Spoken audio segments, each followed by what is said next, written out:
dari individu masing-masing, kemudian nanti di average gitu ya. Baik dari sisi menyampaikan, dari sisi pemahamannya, dan juga dari sisi bagaimana berinteraksi dengan teman-teman dengan menjawab pertanyaan gitu ya. Tadi di kelas sebelah ya ada yang cuma baca aja gitu ada gitu ya. Ada yang dia baca menjelaskan gitu ya, baca sambil menjelaskan. Anda boleh menggunakan contoh-contoh terkini yang mungkin bagi teman-teman itu akan lebih mudah untuk dipahami, misalnya seperti itu. Atau contoh-contoh yang relevan misalnya dengan kondisi lingkungan Anda supaya Anda dapat lebih mudah menjelaskan ke teman-teman. Itu yang kedua. Yang ketiga, ada tugas individu yaitu infografis gitu ya. Infografis itu Anda tidak perlu menginfografiskan satu materi secara keseluruhan gitu, nggak perlu. Tapi misalnya Anda mengambil poin-poinnya saja. Misalnya kita lagi membahas tentang tanah kapling gitu ya. Nah, tanah kapling itu nanti di bahasan kita itu macam-macam. Ada dari sisi tipe-tipe tanah kapling itu seperti apa. Nah, Anda ambil misalnya, jadi tipe-tipe tanah kapling di Indonesia misalnya tipe apa. Nah, itu Anda buat dalam satu infografis. Jadi nggak perlu Anda membuat infografis pertemuan 8 dari awal sampai akhir, nggak perlu. Jadi Anda mau ngambil tema apa nih, subtema ya, ibaratnya subtema. Misalnya temanya adalah tanah kapling, subtemanya Anda mau ngambil apa. Preferably kalau misalnya Anda membuat yang memang misalnya menjadi bahan yang Anda presentasi misalnya, supaya apa, nanti ketika Anda sudah mengumpulkan semua, Anda bisa saling share infografis itu ke teman-teman. Jadi instead of Anda belajar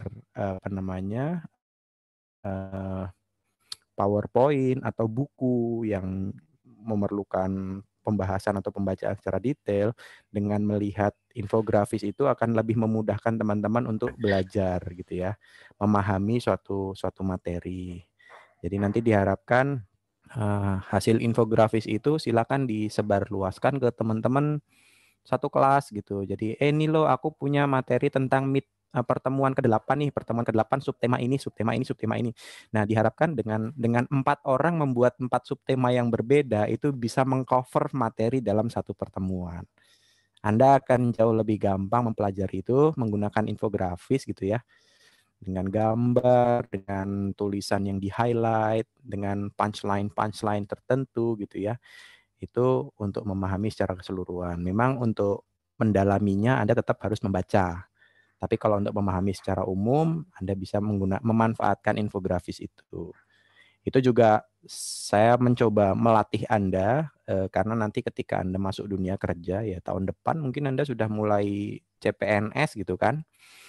Itu ilmu itu akan kepakai terus gitu ya, terutama orang-orang tua-tua yang sekarang itu melihat anak muda itu sangat jago dalam hal desain, grafis dan segala macamnya.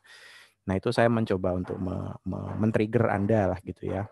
Kalau misalnya Anda belum bisa pakai aplikasi ya gambar pakai tangan juga boleh gitu ya. Tapi preferably kalau misalnya pakai aplikasi misalnya seperti itu. Nggak perlu aplikasi yang hore-hore gitu kan, pakai PowerPoint atau pakai Word. Kalau misalnya Anda bisa menjadikan itu sebagai suatu infografis yang menarik, nggak masalah gitu. Tutorial banyak di YouTube gitu ya. Jadi nggak perlu dijadikan harus pakai aplikasi berbayar, enggak gitu ya. Intinya Anda bisa saling share materi, bisa digunakan untuk belajar bersama-sama. Itu aja. Oke, untuk pertemuan hari ini siapa-siapa saja yang akan presentasi boleh disampaikan mungkin? Belum, sudah dibagi ya kelompoknya ya dari 1 sampai 7 itu ya? Sudah, Pak. Untuk hari ini siapa kalau boleh tahu? Absen 1, absen 5, absen 21, absen 26, Pak. 1, 5, 21, dan 26. 26. Oke. Ya, untuk itu saya serahkan moderatornya kepada Mbak Putri Zakia untuk dipandu. Silakan, terima kasih. Sebelumnya izin mengonfirmasi Pak, sudah 29 peserta. Oke. Nanti saya ngabsennya nanti pas ini aja, habis pas bagian sesi tanya jawab itu kan ada jeda antara teman-teman yang menjawab dengan yang bertanya gitu ya. Oke, silakan boleh dimulai.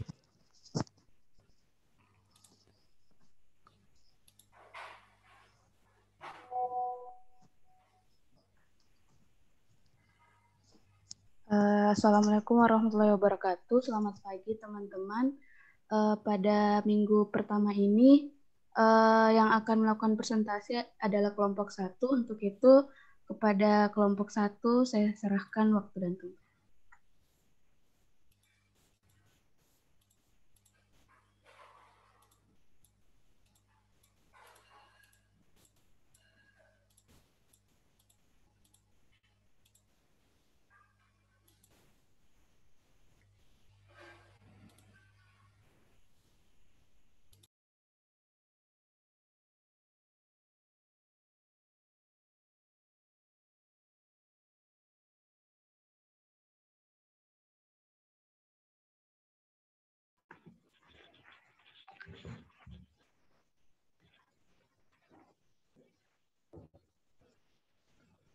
Assalamualaikum warahmatullahi wabarakatuh. Saya Rizka Arifah Nugraini, selaku moderator dari kelompok yang pertama, akan memandu jalannya diskusi pada presentasi kali ini.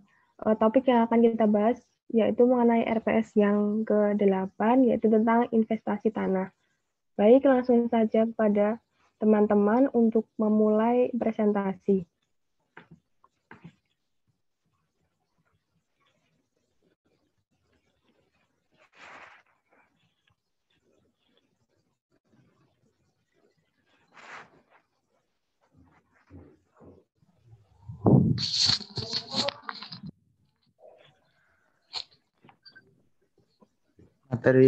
Selamat pagi teman-teman. Saya Hilal Fauzan akan membahas materi yang pertama.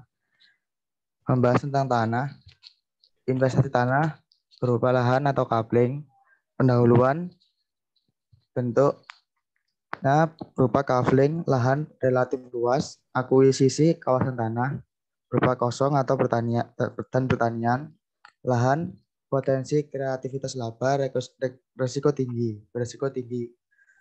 Lahan kosong dipengaruhi oleh faktor eksternal yang kadang tidak terkendali, tidak ada penyusutan, dalam hal ini pajak. Studi kelayakan, yang pertama, lokasi, peningkatan nilai, tingkat laba, dan waktu pengembalian sesuai dengan pengembangan kawasan.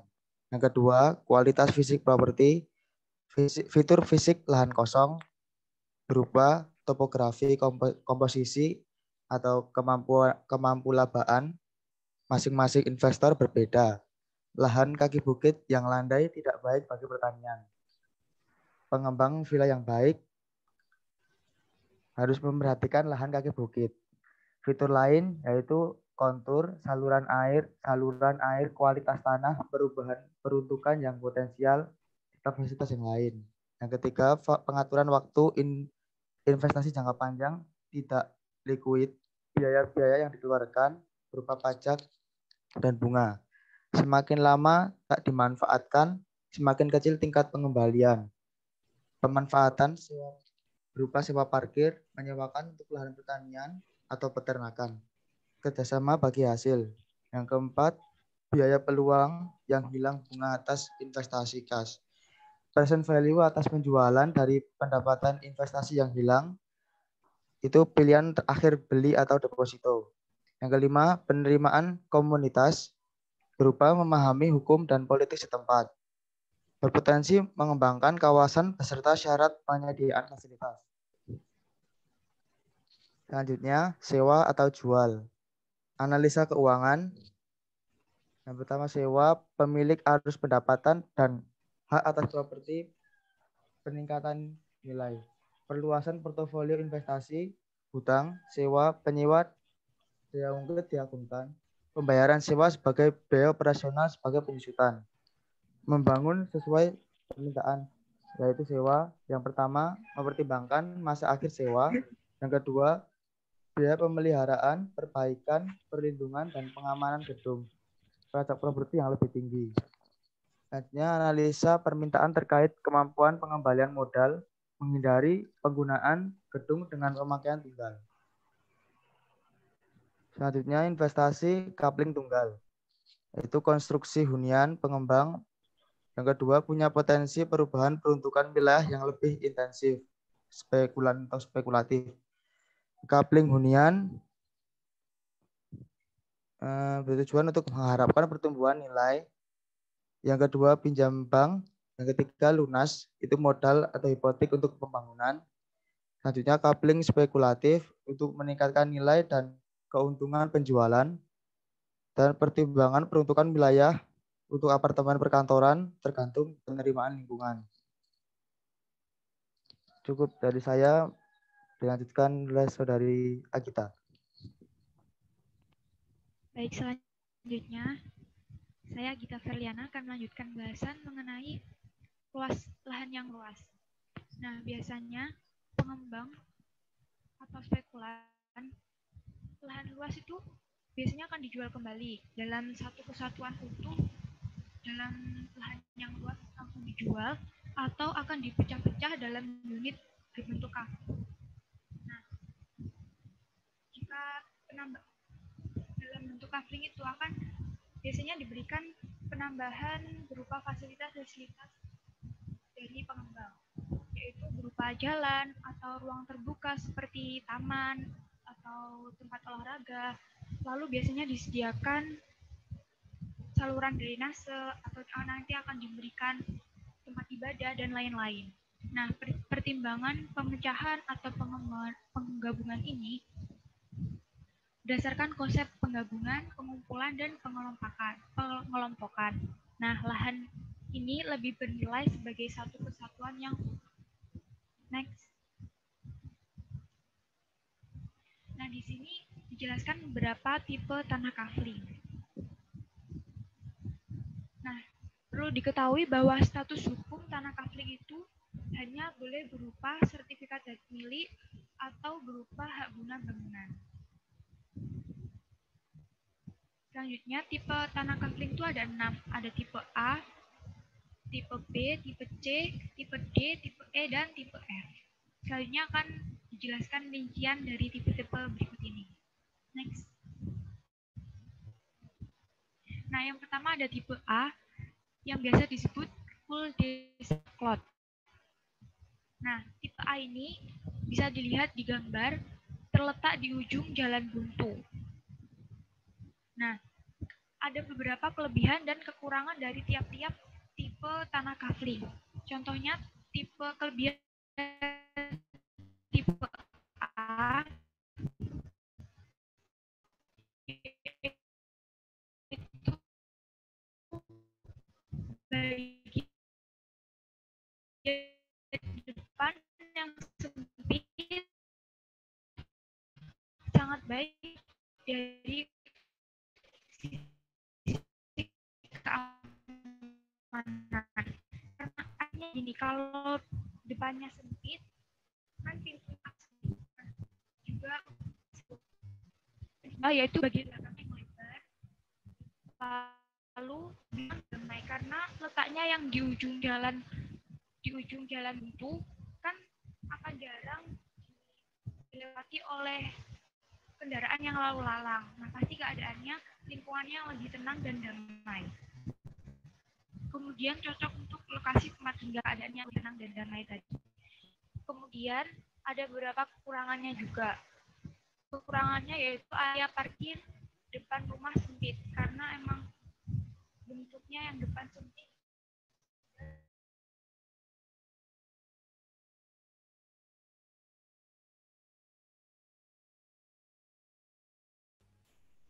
Tenggelam kemana mbaknya? Oh.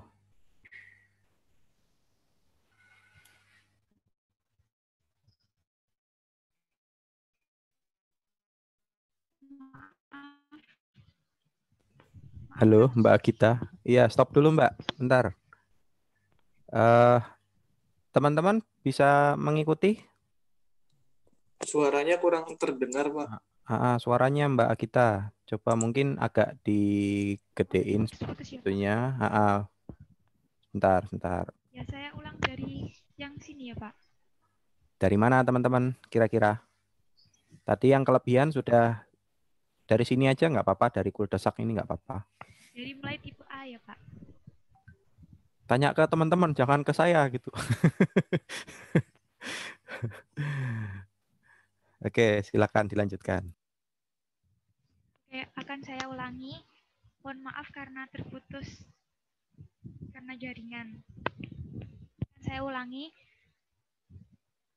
Terkait tipe kafling tipe A atau biasa disebut full disaklot. Nah, tipe A ini bisa dilihat dalam gambar, yaitu terletak di ujung jalan buntu yang bentuknya trapesium.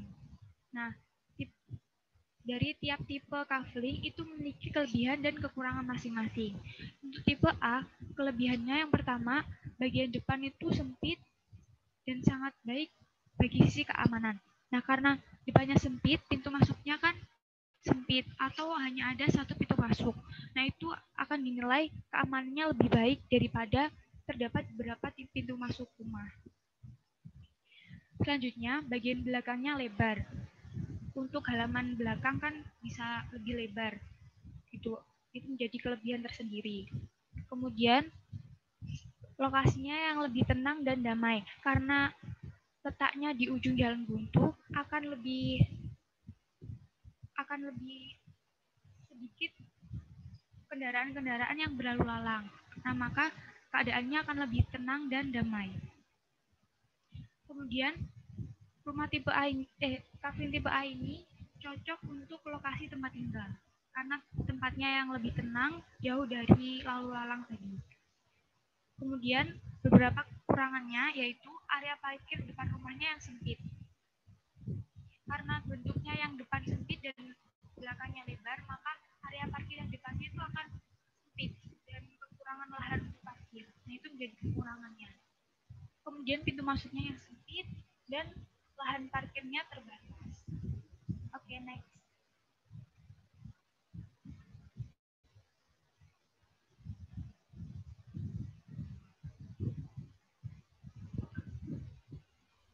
Oke, selanjutnya untuk kafling tipe B atau interior lot. Nah, pada gambar B ini bentuknya dalam rumah cluster di tengah deretan kafling dalam satu blok. Nah, B ini terletak di tengah-tengah kafling deretan yang berbeda. Nah, berapa kelebihannya yaitu lebih aman dan satu akses masuk juga. Kemudian memerlukan sedikit pemeliharaan dan tidak terlalu berisik karena tempatnya yang di tengah-tengah di atas sampingnya masih ada kafling lainnya. Lalu lebih privat dibanding corner lot. Yang di corner lot itu kan di ujung, jadi kan lebih berisik. Nah, yang interior lot yang tipe B itu lebih privat karena berada di tengah-tengah. Tetapi mempunyai beberapa kekurangan juga, yaitu untuk tempat tinggal perlu perhatian sirkulasi udara karena kan di tengah-tengah. Jadi sirkulasi udaranya hanya dapat dari depan. Untuk tempat tinggal harus memperhatikan itu karena biasanya kurang sirkulasi karena kalau dari depan aja.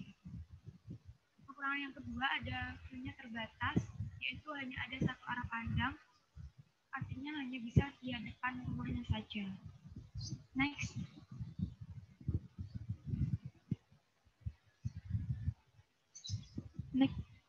Oke. Untuk tipe yang ketiga, tipe C atau the intersection lot, yaitu kafling yang berbentuk di ujung atau tusuk sate yang di ujung pertigaan gitu. Nah, ini mempunyai kekurangan kekurangan dan kelebihan juga. Biasanya yang dibentuk tusuk sate ini masyarakat tidak terlalu menyukai. Karena yang saya ketahui, biasanya di tempat bangunan tusuk sate itu banyak beberapa mitos dari masyarakat, entah yang bilang kalau ditusuk sate itu nanti bakal rezekinya terhambat, ada yang bilang gitu, ada juga yang bilang nanti sial kalau di tempat itu. Nah, banyak mitos-mitos yang membuat masyarakat itu tidak menyukai tempat di tusuk sate. Nah, itu menjadi kekurangannya juga. Kemudian kelebihannya itu pandangan yang luas di muka rumah dan cocok untuk lokasi komersial. Maksudnya karena dia di depan dan depannya tanah ini kan ada jalan yang panjang. Nah, itu dari jauh itu udah terlihat. Kalau misal dibuat komersial, dari jauh akan terlihat, oh ini ada bangunan apa atau toko apa. Nah, itu akan meningkatkan nilai komersilnya. Itu sebagai kelebihannya. Lalu kekurangannya, penghuni akan terganggu lampu lalu lintas malam hari karena kan banyak yang dari arah depan kan lampu-lampu kendaraan, dari arah samping dan sangat ramai, itu akan mengganggu penghuni di bangunan tersebut. Kemudian kurang aman dari sisi keamanan karena emang terletak di tengah-tengah jalan, jadi sisi keamanannya akan kurang dan kurang cocok untuk rumah atau tempat tinggal. Lebih cocoknya untuk lokasi yang komersial, untuk bangunan komersial, seperti itu. Oke, sekian. Selanjutnya akan dilanjutkan oleh Saudara Arya. Terima kasih. Baik, saya akan melanjutkan pembahasan dari Agita sebelumnya, yang bagian D yaitu corner lot, atau biasa disebut tanah sudut atau hook.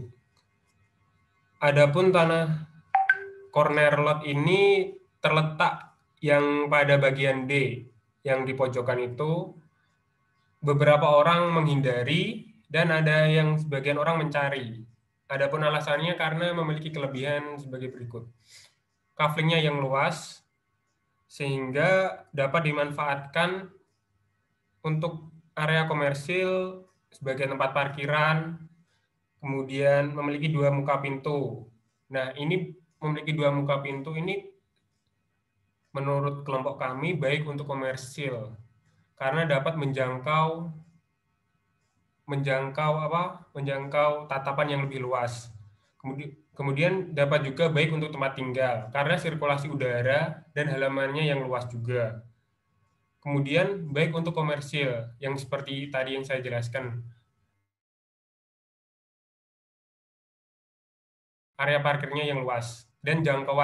Kemudian adapun kekurangan karena banyak dihindari karena memerlukan biaya perawatan yang tinggi. Karena adanya di pojokan dan memiliki spesifikasi yang covernya luas, tentu saja memerlukan biaya perawatan yang tinggi. Kemudian keamanan yang riskan karena memiliki 2 akses pintu. Kemudian suasananya lebih berisik karena kalau di gambar ini terdapat di pertigaan jalan, sehingga akan lebih banyak lalu lalang kendaraan bermotor, semisal.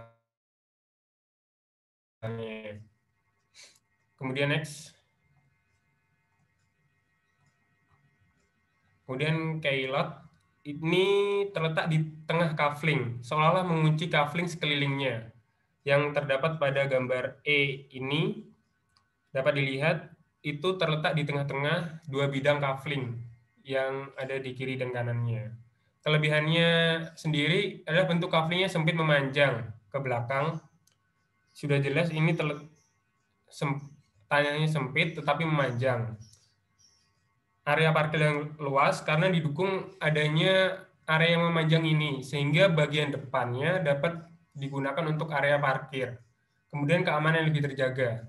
Keamanan lebih terjaga ini karena semisal penghuni hanya fokus untuk keamanan yang ada di depan saja, karena dari sisi samping kanan kirinya udah tertutup oleh, semisal ada rumah kanan kirinya sudah tertutup rumah tersebut. Kemudian memerlukan sedikit perawatan karena tanahnya yang sempit tersebut, kemudian tidak berisik, kemudian lebih privat. Lebih privat dan tidak berisik ini karena tentu saja letaknya ini yang ada di tengah-tengah, yang bentuknya memanjang. Kemudian kekurangan dari kailot ini tentu saja sirkulasi udaranya yang kurang karena diapit di tengah-tengah kafling. Kemudian hanya memerlukan satu arah pandang. Ya, tentu saja arah pandangnya hanya arah pandang ke depan. Karena dari arah belakang sudah ditutup, kanan kiri juga ditutup, kemudian dekat dengan septic tank tetangga. Nah, ini menjadi resiko dari kailot.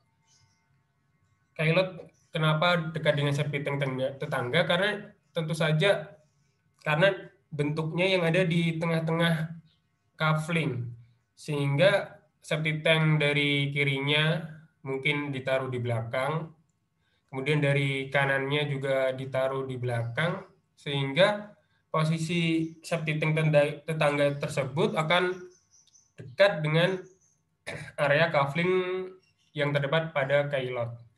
Kurang diminati karena tidak tepat untuk investasi. Tentu saja kurang tepat untuk diinvestasikan karena bentuknya yang sempit dan memanjang dan adanya kekurangan-kekurangan tersebut yang sudah saya jelaskan tadi. Next. Kemudian ada flat lot. Flat lot ini terdapat pada huruf F yang terdapat pada gambar di samping. Bentuknya seperti huruf L. Kemudian kafling jenis ini jarang didapat karena bentuknya yang mungkin yang unik ya dalam perumahan klaster. Adapun kelebihannya yaitu keamanannya terjamin. Karena dijelaskan di sini jalan masuk mudah diawasi dan posisinya tersembunyi.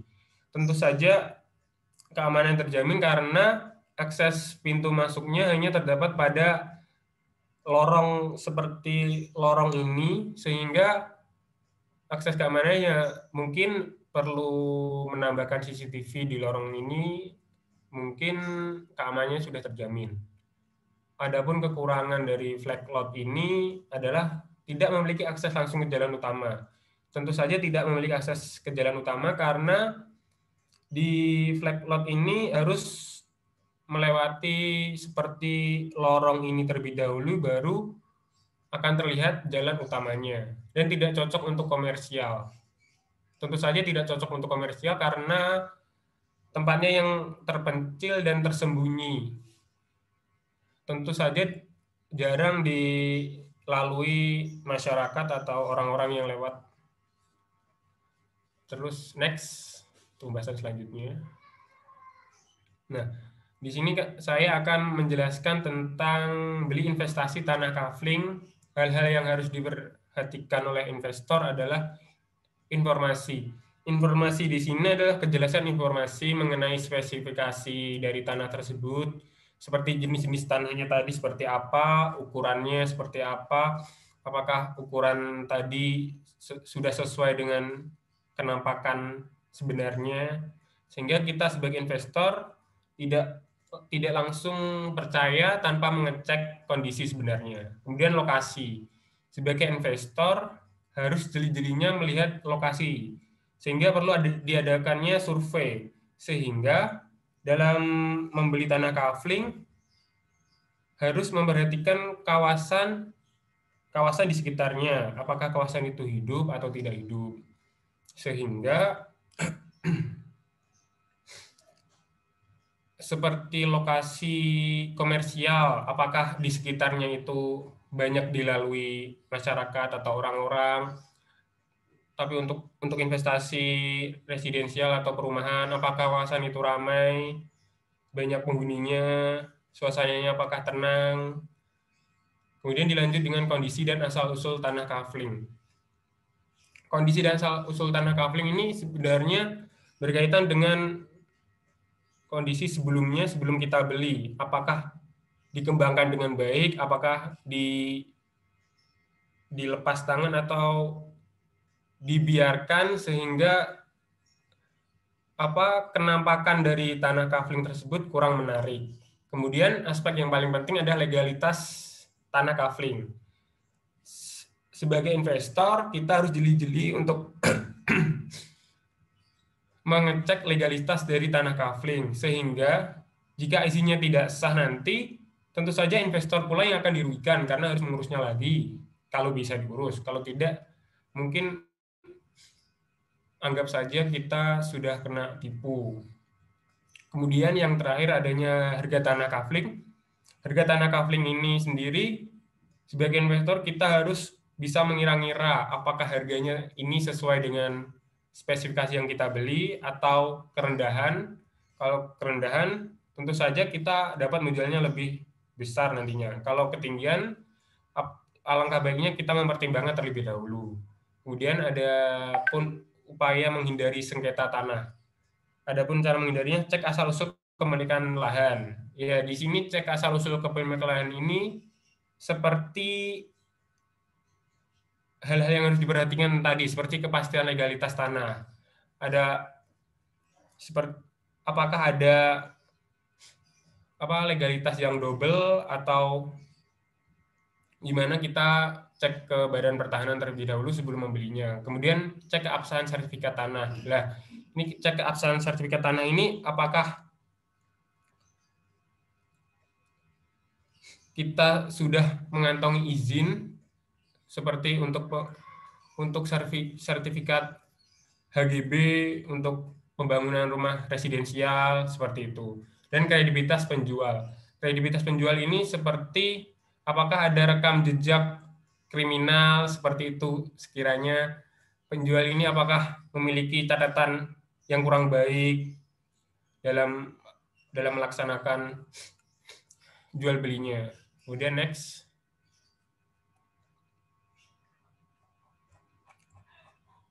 Yang terakhir dari pembahasan channel adalah jual tanah kafling.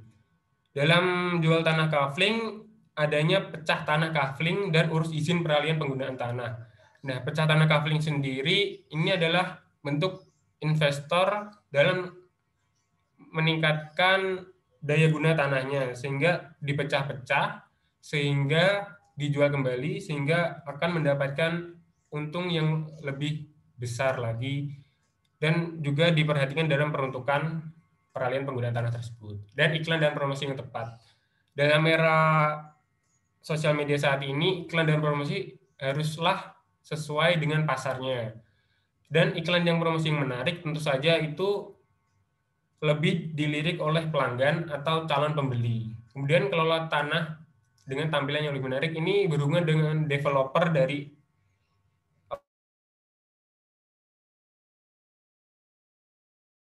pengembangan dari tanah kafling tersebut. Apakah tanah terlihat rapi dan siap untuk digunakan atau terbengkalai sehingga para pembeli harus berpikir dua kali untuk memberikan biaya pengembangan terlebih dahulu, atau tanahnya yang lebih menarik ini menurut saya pembeli hanya tinggal beres beli dan bangun gitu. Terima kasih. Sekian penjelasan dari saya. Saya kembalikan pada moderator. Terima kasih kepada teman-teman yang telah menyampaikan materi. Selanjutnya kami akan membuka sesi tanya-jawab. Untuk tanya-jawab yang pertama, kami buka untuk 3 orang penanya terlebih dahulu. Kepada teman-teman yang ingin bertanya, saya persilahkan. Assalamualaikum. Izin bertanya pada kelompok 1. Perkenalkan, nama saya Anung Pramudia, absen nomor 9. Pertanyaan saya, kan dalam berinvestasi tanah kafling, apalagi tanah itu merupakan bagi sebagian orang ya, banyak yang berinvestasi pada tanah, apalagi bagi tanah-tanah yang baru dibuka seperti lahan dan sebagainya. Yang jadi pertanyaan saya di sini, kesalahan-kesalahan apa saja yang biasanya dilakukan ketika kita ingin berinvestasi di tanah kafling? Apalagi seperti saya ingin investasi yang investor pemula, biasanya kan belum begitu mengerti kesalahan-kesalahan apa yang seharusnya kita hindarkan dan bagaimana cara menanganinya. Terima kasih.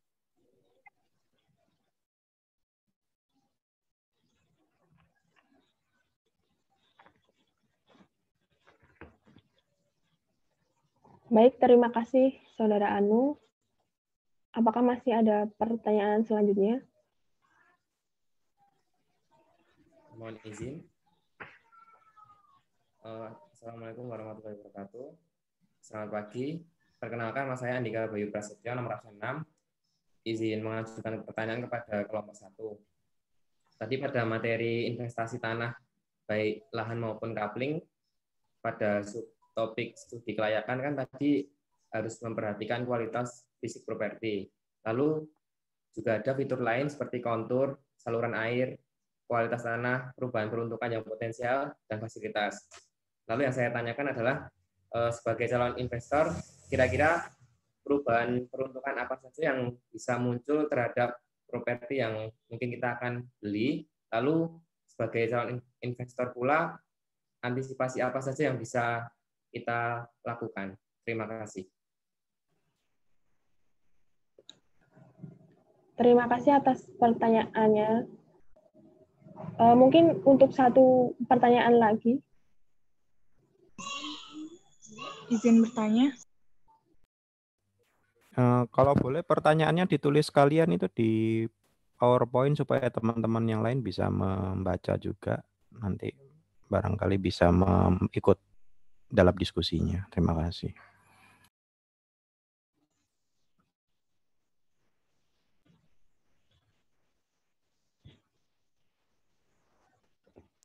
Oke, izin bertanya.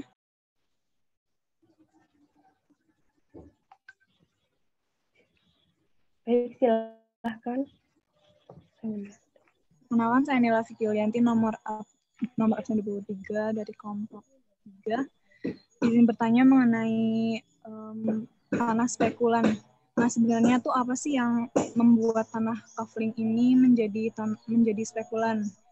Lalu bagaimana cara kita sebagai pembeli ini mengetahui bahwa tanah tersebut merupakan kafling hunian atau kafling spekulatif? Terima kasih.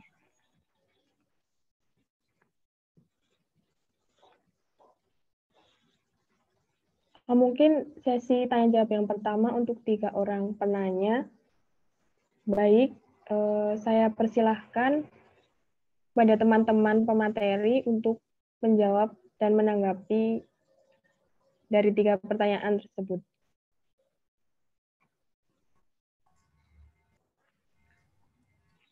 Mungkin dimulai dari pertanyaan Anu. Ya, saya Abdilaria akan mencoba menanggapi pertanyaan dari Anung. Kalau tadi Anung bertanya tentang bagaimana menjadi investor pemula dan hal-hal apa saja yang harus diperhatikan. Menghindari kesalahan dan hal-hal yang harus dihindari dalam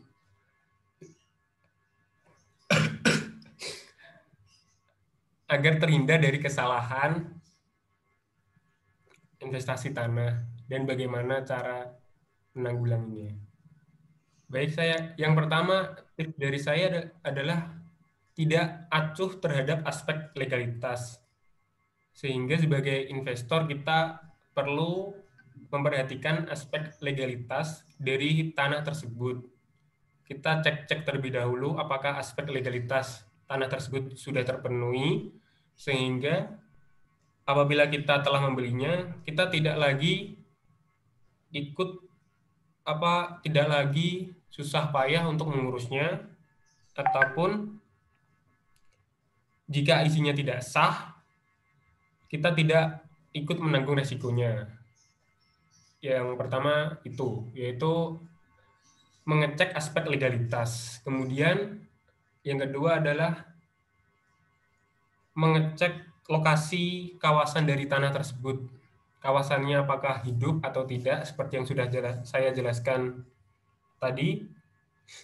Seperti untuk komersial, apakah kawasan di sekitarnya dan aksesnya mudah atau banyak dilewati orang-orang, sehingga untuk komersial cocok, dan untuk investasi untuk residensial kita lihat penghuninya apakah ramai sehingga banyak dilirik oleh pembeli nantinya.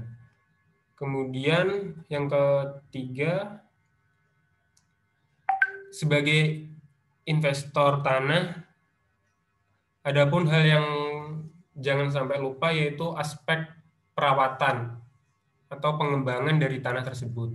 Jangan sampai kita beli tanah, kita diamkan saja tanpa adanya perhatian, sehingga ke depannya kita juga dapat memastikan bahwa tanah kita juga dilirik, tidak hanya membeli saja kemudian didiamkan.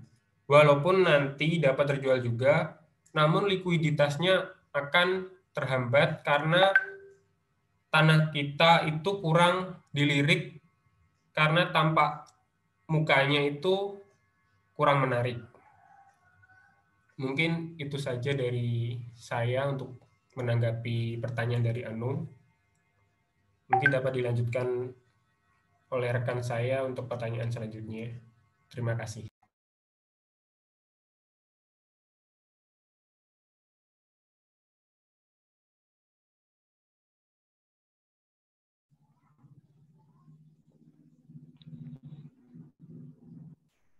Apakah sudah diterima, Saudara Anu?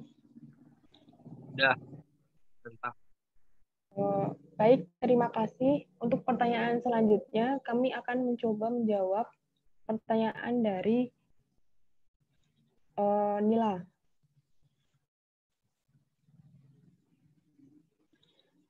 Kepada teman yang akan menjawab, dipersilahkan. Baik, saya akan mencoba menjawab pertanyaan dari Nila mengenai tanah spekulan. Apa yang menyebabkan tanah kapling, tanah spekulan? Bagaimana tanah itu digolongkan tanah kapling atau tanah spekulan? Nah, dalam PPT tadi jelaskan bahwa tanah, ini maksudnya tanah hunian atau tanah spekulan gitu ya?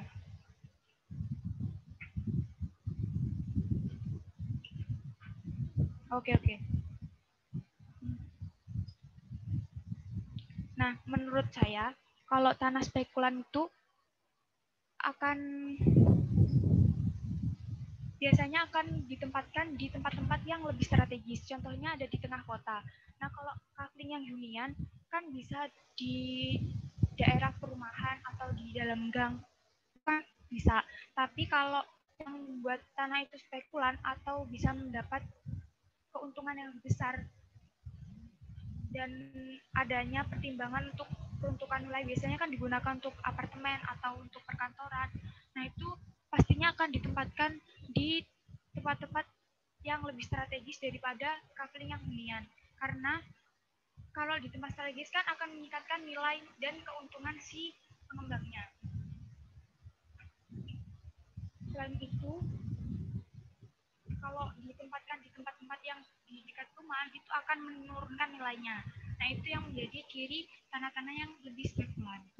Seperti itu. Demikian jawaban dari saya. Saya kembalikan kepada moderator.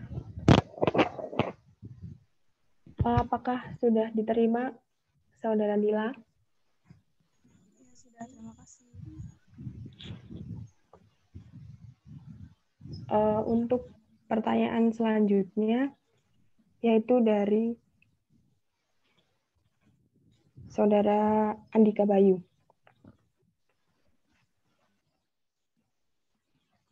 Saya sendiri akan mencoba menjawab pertanyaan dari Saudara Andika tentang bagaimana seorang investor itu tentang perubahan peruntukan yang potensial dan perubahan apa yang bisa muncul serta apa aspek antisipasi yang harus diperhatikan agar kualitasnya itu bisa dimanfaatkan dengan baik. maksud dari perubahan peruntukan yang potensial itu bisa dimaksud karena alih fungsi lahan, dalam artian adanya penyesuaian peruntukan dalam penggunaannya, baik itu disebabkan karena faktor-faktor yang meliputi keperluan untuk kebutuhan penduduk yang makin banyak ataupun karena meningkatnya tuntutan dalam mutu kehidupan yang lebih baik. Sebagai contoh, perubahan potensial dalam tanah huk karena luas dan ada di pojokan. Tanah huk itu baik juga untuk komersial sehingga terdapat high-use and base use yang optimal. Lalu antisipasi yang dilakukan oleh investor yaitu dengan terus menjaga kualitas dan jangan lupa untuk merawat tanah kafling sehingga dapat bersaing di pasaran. Mungkin itu, apakah sudah diterima? Ya, sudah diterima. Terima kasih atas jawabannya dari kelompok 1. Baik, untuk selanjutnya yaitu sesi tanya jawab yang kedua. Apakah masih ada pertanyaan dari teman-teman?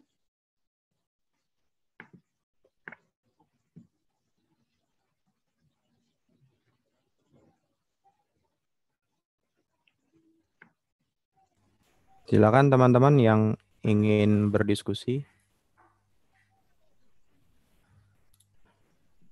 Satu pertanyaan dari saya deh. Tadi kayaknya di awal-awal itu cuma sebatas membaca, jadi belum dijelaskan. Di pendahuluan itu ada kan lahan, potensi kreativitas laba. Mungkin bisa dijelaskan lebih rinci maksudnya apa gitu. Terima kasih.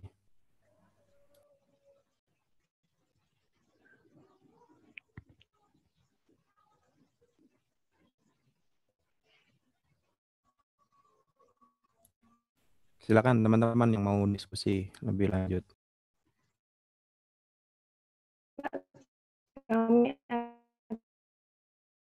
akan diskusi lebih dulu.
Baik, Saudara Arya, dipersilahkan untuk menjawab pertanyaan dari Pak Dimas. Tadi yang dipertanyakan adalah potensi kreativitas laba. Nah, sepertinya menurut kelompok kami itu seperti kita sebagai investor melihat bahwa tanah tersebut dijual untuk residensial. Namun, sebagai investor tentunya kita telah berpikir ada kegunaan yang lebih tinggi daripada hanya untuk digunakan untuk residensial, yaitu seperti komersial. Sehingga kita dapat menjual dan memberi atau iklan sehingga pembeli tertarik dengan harga yang lebih tinggi daripada harga residensial yang seperti saya jelaskan untuk komersial tadi, sehingga dari investasi tanah tersebut akan didapatkan laba yang lebih tinggi. Itu yang pertama. Yang kedua, kita membeli sebidang tanah, kemudian dibangun residensial, kemudian kita jual kembali. Itu sama saja ada potensi kreativitas laba yang dimainkan oleh investor. Mungkin itu saja dari saya. Adapun rekan saya kalau ada yang menambahi.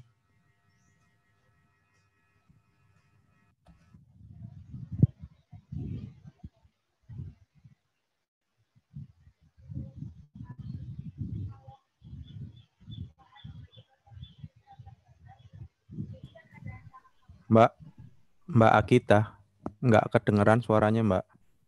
Oh iya, maaf Pak, apa sudah kedengaran? Oke. Baik. Saya akan lanjutkan. Yang pertama, jika ada tanah kosong yang dijual, itu contohnya tanah pertanian. Nah, kalau lahan yang dijual untuk meningkatkan potensi kreativitasnya, artinya kreativitas labanya, artinya tanah itu sudah dikembangkan, misalnya dibuat kafling tadi. Nah, untuk dibuat kafling itu kan sudah diberikan fasilitas yang mendukung nilai jual tanah tersebut. Jadi tidak hanya tanah kosong yang dijual mentah-mentah, tapi juga sudah dikembangkan. Seperti tadi diberikan sistem drainasenya sudah diberi, atau nanti akan diberikan akses jalan. Nah, itu akan menambah nilai kreativitas laba. Terima kasih.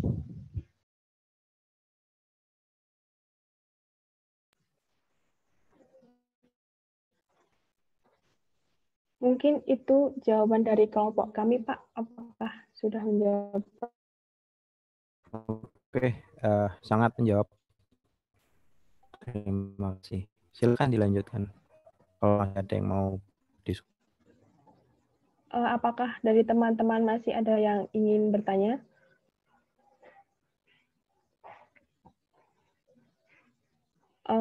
Apabila tidak ada, demikianlah diskusi dan tanya jawab mengenai RPS yang ke-8 tentang investasi tanah. Semoga dengan adanya diskusi ini dapat membuat kita lebih mengerti mengenai materi tentang investasi tanah. Saya selaku moderator mengucapkan terima kasih kepada Pak Dimas dan teman-teman atas atensinya. Saya juga mewakili dari kelompok pertama meminta maaf apabila terdapat kesalahan dan kekurangan selama diskusi. Sekian dari kami. Wassalamualaikum warahmatullahi wabarakatuh. Saya kembalikan kepada Mbak Putri. Waalaikumsalam. Share screen-nya tetap ya, biar aja dulu, gak apa-apa.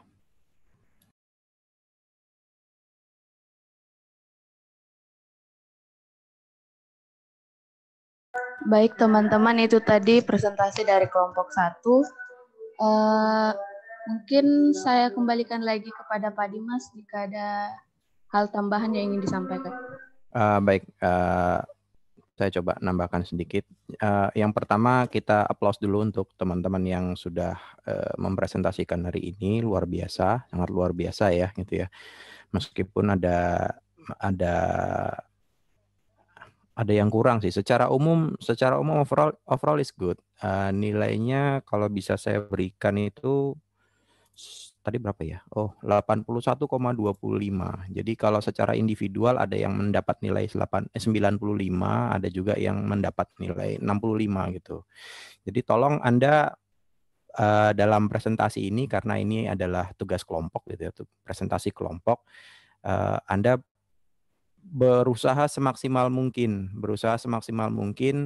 bekerja bersama-sama. Nilai Anda akan mempengaruhi nilai kelompok Anda. Jangan sampai Anda nggak memberikan best effort, sedangkan teman-teman Anda sudah memberikan best effort, akhirnya nilai teman-teman Anda menjadi turun gitu ya, atau Anda menjadi beban gitu ya.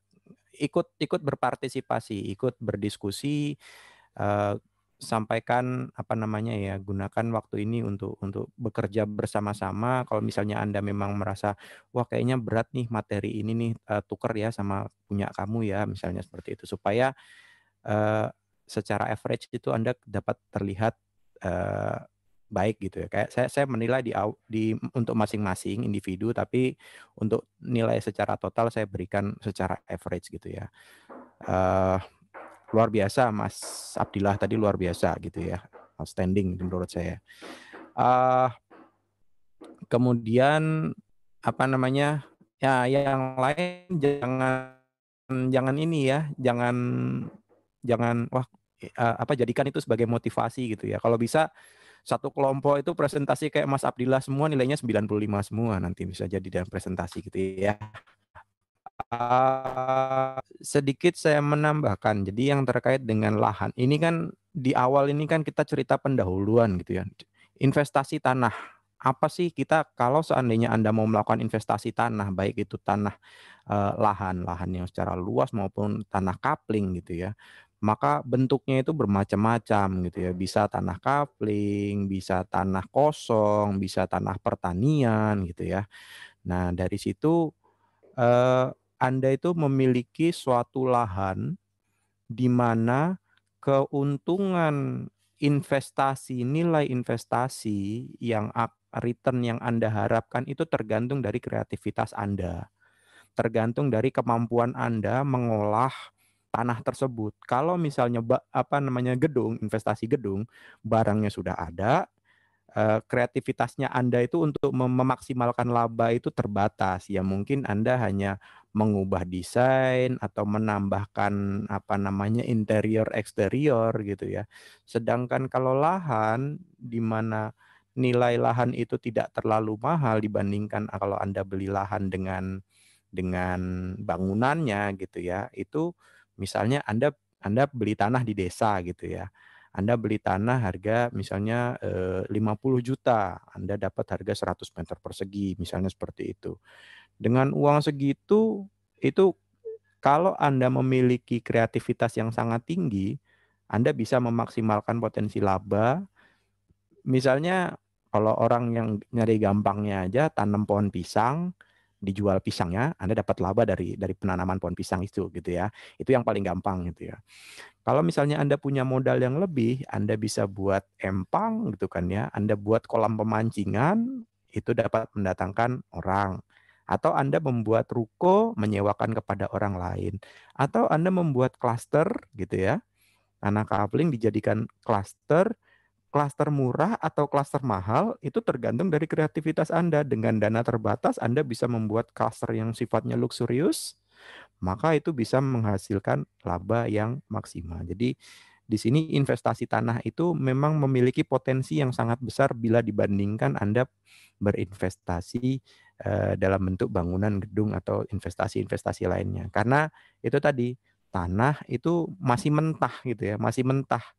Bisa kita olah sesuai dengan keinginan kita, sesuai dengan kreativitas kita. Kemudian tadi ada beberapa pertanyaan dari teman-teman. Oh iya, yang terkait dengan bisa di next kan sampai di tadi ada beberapa ya selanjutnya terkait dengan tipe-tipe itu tadi itu key ya yang pertama yang ini aja yang paling ini aja nggak apa-apa deh nggak apa-apa. Nah, dari sini kelihatan sebenarnya ya, ada tipe kuldesak. Tipe kuldesak itu tipe yang dia berada di sudut atau di pojok gitu ya. Jadi kalau Anda lihat ini jalannya itu di tengah dan di sebelah kiri di garis lurus di C itu ya. Nah, rumah yang di pojok di A itu disebut rumah-rumah kuldesak gitu ya. Di luar negeri banyak yang tipe-tipe rumah seperti ini, kapling-kapling dijadikan. Cuman di Indonesia agak jarang. Biasanya dia modelnya jual coupling kotak-kotak ini ya. Kemudian yang paling umum adalah tipe lot interior gitu ya, interior lot itu paling umum. Untuk yang E sama F, key lot sama flag lot, key lot ya, bukan key lot ya, key lot sama flag lot itu jarang di Indonesia ya.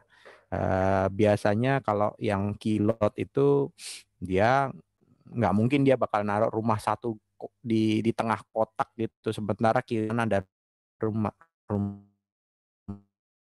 akan memaksimalkan rumah yang di sebelah kiri dan kanan itu 6 rumah itu akan dimaksimalkan. Jadi dia akan menambah luasan dari lahan 6 rumah itu dibandingkan dia membuat satu rumah di kilot situ. Nah, ini biasanya kalau di rumah-rumah di daerah padat penduduk, rumah-rumah orang-orang zaman dulu misalnya kayak sekarang ya. Jadi dulunya ada rumah di E, terus tahu-tahu ada dia ngejual yang bagian 1, 2, 3 di sebelah kanannya dipecah menjadi 3, terus sebelah kiri pecah jadi 3, akhirnya rumahnya kejepit sendiri gitu. Itu bisa. Sama kayak yang tipe F itu yang flag itu juga seperti itu. Awalnya mungkin dia rumahnya luas. F-nya itu termasuk yang putih di atas, tapi misalnya ternyata tanahnya dipecah, dia jual. Misalnya tanah F itu awalnya kotak besar, ternyata dibagi menjadi 2 atau 3 sertifikat. Nah, yang garis lurus di atas itu tidak dijual, yang kotak putih itu dijual. Makanya jadinya tanahnya bentuknya letter L seperti itu. Tapi itu udah amat sangat jarang. Biasanya udah langsung sekalian dijual itu kakinya itu yang kecil karena nggak bermanfaat juga, susah juga untuk mengembangkannya gitu ya. Nah, yang masih jadi ini yang jadi primadona di Indonesia itu tipe corner gitu. Kalau tipe corner itu baik untuk rumah hunian maupun baik untuk bisnis itu sangat ini ya, terutama orang-orang yang memiliki dana lebih itu dan juga orang yang memiliki dana terbatas tapi ingin mendapatkan luasan tanah yang lebih luas itu biasanya dia lebih memilih mengambil corner lot. Dan corner lot ini biasanya dia kalau di apa namanya di dalam tanah coupling atau klaster-klaster yang dijual itu lebih dulu laku karena apa? Luasannya berbeda dengan luasan-luasan yang tanah lainnya, akses jalannya ada 2 sisi gitu ya. Meskipun tapi kalau menurut saya kalau misalnya dia rumah model tipe cluster, corner itu nggak masalah dari sisi keamanan karena biasanya mereka satu pintu, kemudian juga ada sistem keamanannya gitu ya. Tapi kalau memang model rumah terbuka di tengah jalan atau di pinggir jalan yang sangat rame, mungkin corner itu bisa dari sisi keamanannya juga kurang gitu ya. Nah, yang jadi permasalahan ini T intersection ini atau rumah tusuk sate ini karena di Indonesia ini masih beredar mitos-mitos gitu ya. Jadi kalau rumah tipe tusuk sate di pintunya ya, pintu utamanya itu menghadap langsung terbuka langsung ke jalan, itu mitosnya katanya rumahnya itu membawa sial, kemudian membawa bencana, tidak membawa keberuntungan. Itu masih jadi mitos. Tapi kalau di luar negeri nggak ada seperti itu. Kecuali yang di daerah-daerah Cina gitu ya, yang feng shui seperti itu mereka masih menganggap. Nah, ada juga yang mitos-mitos itu yang kalau misalnya Anda lihat di tipe A itu ya, kuldesak itu ya, itu kan pintu depannya kecil ya, terus membuka ke belakang luas gitu ya. Nah, itu kalau menurut sebagian orang Cina atau feng shui itu kalau seandainya dia bagian depannya lebih kecil dari bagian belakang, jadi dia membesar, itu artinya dia membuka rezeki, katanya ada seperti itu. Nah, sangat dihindari kalau rumah bentuknya seperti ini, depannya yang lebih luas daripada belakangnya, itu katanya rezekinya sempit. Itu ada yang berpandangan seperti itu. Jadi kalau seandainya Anda punya rumah kuldesak, depan sama belakang, nah Anda cari bagian depannya yang sempit itu di bagian depan. Biasanya seperti itu. Itu mitos-mitos yang ada di kita lah di Indonesia yang terbawa dari zaman dulu sih sebenarnya. Kalau di luar negeri nggak ada masalah dengan itu mereka. Ya ini kira-kira terkait dengan tipe-tipe. Kemudian tadi ada beberapa pertanyaan, mungkin langsung ke bagian pertanyaan tadi saya menambahkan sedikit aja. Ya, yang pertama investor pemula menghindari kesalahan investasi tanah. Nah, ini sebenarnya bisa terjawab dari yang slide sebelumnya, Mas, kalau nggak salah, Mas. Slide yang ada 5, bukan. Nah, ini bagaimana Anda memberi investasi tanah coupling gitu ya. Nah, ini biasanya kelemahan-kelemahan kita. Yang pertama lack of information gitu. Jadi kita cuma tahu di sana ada tanah dijual, tanahnya harganya murah gitu kan. Potensial di situ akan dibangun jalan tol atau kereta api atau apa, sehingga nah kadang-kadang informasi-informasi kita itu informasi yang nggak valid misalnya seperti itu. Itu ternyata ketika dibeli nggak jadi dibikin misalnya. Nah itu bisa menurunkan nilai tanah kita juga. Dia nggak mungkin awalnya kita udah berapapun akan kita beli karena di sana mau dibangun bandara misalnya seperti itu. Dulu siapa sih yang siapa sih yang pengen beli beli rumah di daerah misalnya Kulon Progo gitu ya. Kulon Progo ya. Bandara Yogyakarta YIA itu. Ya Yogyakarta International Airport itu. Iya, Pak. Iya, Dulu kan mungkin orang nggak akan melirik ke daerah situ gitu kan.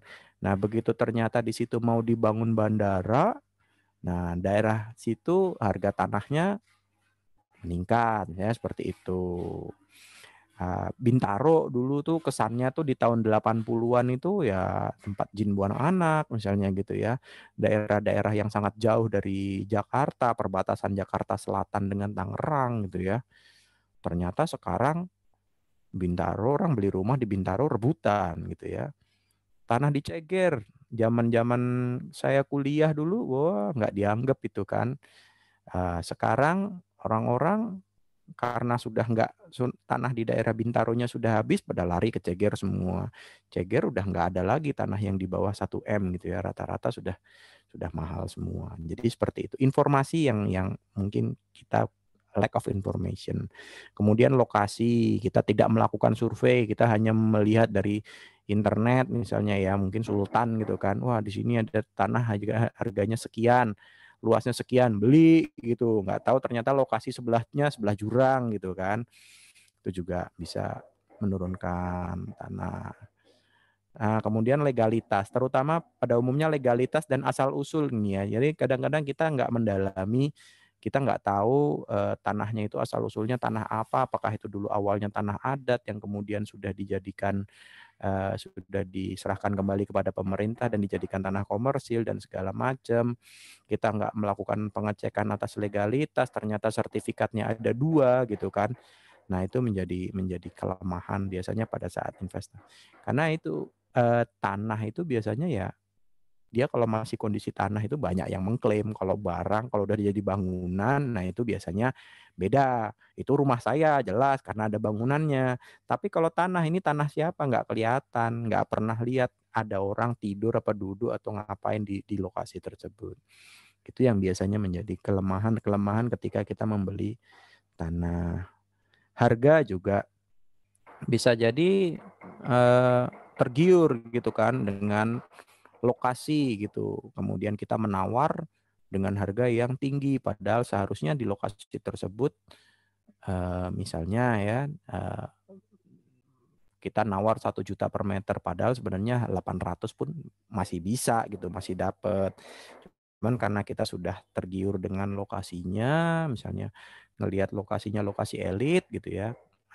Itu bisa jadi dari harga juga ya 1-2 kilo dari situ aja bisa jadi kita mendapatkan lebih murah misalnya seperti itu. Saya kembali ke pertanyaan yang tadi. Oke, kemudian dari studi kelayakan terdapat investor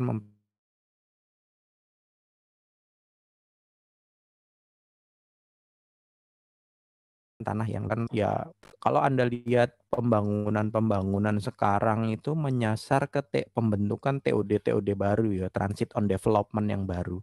Jadi kayak contohnya kereta cepat Indonesia Cina itu yang Jakarta Bandung itu ada 4 titik TOD, titik-titik transit gitu ya, di lokasi-lokasi yang saat ini lokasi tersebut adalah kebun, hutan gitu ya.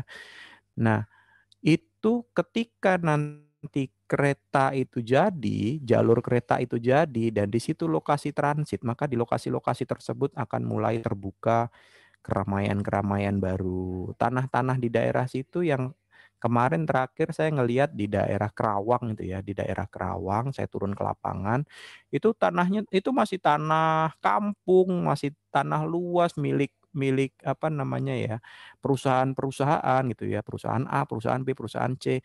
Nah, di situ nanti di daerah Kerawang Barat situ nanti akan dibangun TOD, Transit of Development. Jadi lokasi lokasi pengembangan transit dari kereta api. Artinya ketika di situ ada lokasi transit, kereta berhenti di situ, maka di situ bisa menjadi lokasi kerumunan atau apa ya namanya bahasa ininya apa lokasi pengembangan kawasan ekonomi dan kawasan hunian yang baru. Nah, harga tanah di situ sudah berangsur-angsur naik tuh dengan adanya apa namanya, TOD-nya kereta api Jakarta Bandung. Jadi orang daripada dia beli tanah di Bekasi, beli rumah di Bekasi, daripada dia beli rumah di misalnya di Bandung gitu ya, mending dia beli rumah di Kerawang. Kalau dia mau kerja ke Jakarta, dia tinggal naik kereta itu lebih cepat gitu kan aksesnya. Nah, itu yang seperti itu. Mungkin dengan dana 200 juta, pasti dia cuma dapat tanah berapa meter, di Kerawang dia bisa mendapat tanah yang jauh lebih besar, seperti itu. Itu perubahan-perubahan peruntukan potensial yang awalnya mungkin lokasi tersebut adalah lokasi hutan lindung, kemudian peruntukannya diubah menjadi kawasan komersil, kemudian dirubah menjadi kawasan hunian, misalnya seperti itu. Itu yang investor-investor itu yang harus melihat ketika ada perubahan-perubahan status potensial sektor 7 Bintaro. Nah, itu kawasan komersil gitu ya. Kalau misalnya punya rumah di daerah Tegaluar atau di daerah misalnya Pondok Aren gitu ya, itu sangat prospektif gitu ya, seperti itu. Kemudian tanah spekulan. Tanah spekulan apa yang menyebabkan tanah kapling menjadi golongan tanah kapling dan tanah spekulan? Itu tadi hampir sama lah intinya. Artinya yang awalnya itu lokasi tanah tersebut bukan digunakan untuk kawasan komersil atau kawasan hunian, tiba-tiba di daerah situ dibangun. Nah, ini yang paling gampang nih. Siapa sih yang mau beli tanah di daerah Kalimantan misalnya di ibu kota yang baru? Misalnya kalau kita trace back ke 5 tahun yang lalu, nggak ada yang mau beli rumah atau beli tanah di sana gitu kan. Bahkan lokasi apa namanya? Lokasi tanah di situ pun kalau kita lihat saat ini masih hutan gitu ya. Tapi ketika pemerintah sudah menetapkan ibu kota pindah ke situ, nah itu jadi langsung rebutan itu spekulasi itu menjadi tanah spekulan di situ. Gitu ya. Dengan adanya penetapan ibu kota di situ langsung rame-rame pada beli tanah. Waskita beli tanah, Wijaya beli tanah, Hutama beli tanah di sana. Semua perusahaan-perusahaan langsung beli tanah di daerah situ. Nggak tahu mau dibikin apa, pokoknya beli aja dulu gitu. Belum tahu juga nanti akan dikembangkan lokasi apa, apakah di situ lokasi perkantorannya atau distrik bisnisnya atau distrik apanya. Nah, itu yang menyebabkan apa namanya? Kalau saat ini mungkin masih tergolong tanah spekulan karena memang belum dikapling-kapling gitu ya. Tapi ketika sudah dikapling-kapling, ditetapkan pemanfaatannya, penggunaannya, maka itu sudah ditetapkan. Kira-kira seperti itu. Jadi investasi tanah ini sangat menarik gitu ya, sangat menarik untuk orang yang memang memiliki dana gitu ya. Karena Anda bisa memaksimalkan laba sesuai dengan kemampuan Anda, sesuai dengan kreativitas Anda. Beda kalau Anda investasi bangunan gitu ya, agak terbatas. Ya paling tinggal ditingkatkan atau diperbaiki dari sisi interior eksterior ya naik marginnya nggak terlalu besar. Tapi kalau tanah ini Anda bisa ngambil margin yang sangat besar kalau misalnya Anda benar-benar satu disupport dari sisi biaya, yang kedua Anda memiliki kreativitas yang tinggi. Misalnya seperti itu. Terkait dengan investasi tanah mungkin saya rasa cukup informasinya. Anda bisa belajar lebih dalam lagi, lebih rinci lagi nanti. Mungkin secara umum kira-kira seperti itu. Terima kasih untuk teman-teman yang sudah presentasi hari ini, sangat luar biasa. Tolong give your best effort gitu ya. Teman-teman yang lain juga akan berusaha memberikan best effort-nya. Jangan sampai Anda menjadi beban bagi teman-teman yang lain karena ini adalah kerja kelompok gitu ya. Jadi secara umum untuk hari ini baik gitu ya untuk presentasinya. Teman-teman yang lain jangan mau kalah, dikembangkan lagi, gunakan contoh-contoh yang gampang yang menurut teman-teman lebih mudah menjelaskannya, misalnya ada di sekitar rumah atau misalnya ada di lokasi tersebut atau yang lagi tren saat ini untuk menjelaskannya. Akan jauh lebih gampang dibandingkan Anda harus membaca slide. Namanya PowerPoint ya. Jadi setiap poin yang ada di dalam slide itu memiliki power gitu ya. Bahkan kata-kata terima kasih di sini tuh menjelaskan bahwa Anda sudah selesai mempresentasikan dan terima kasih, menyampaikan terima kasih atas atensi yang diberikan kepada teman-teman gitu ya. Itu memiliki makna gitu. Jadi jangan sampai Anda cuma membaca slide tanpa tahu artinya gitu ya. Jadi percuma gitu. Oke, menurut saya demikian bisa kita akhiri lebih awal kuliahnya. Mungkin ada yang mau siap-siap Jumatan. Kita kembali lagi besok. Teman-teman yang presentasi besok silakan dipersiapkan lebih baik dari yang hari ini. Demikian, terima kasih saya ucapkan. Wabillahi taufik wal hidayah. Wassalamualaikum warahmatullahi wabarakatuh. Waalaikumsalam warahmatullahi wabarakatuh. Terima kasih Pak. Terima kasih Pak. Pak, izin mengingatkan menutup portalnya. Oh iya, ini lagi mau saya tutup. Oh ya, Pak, siap.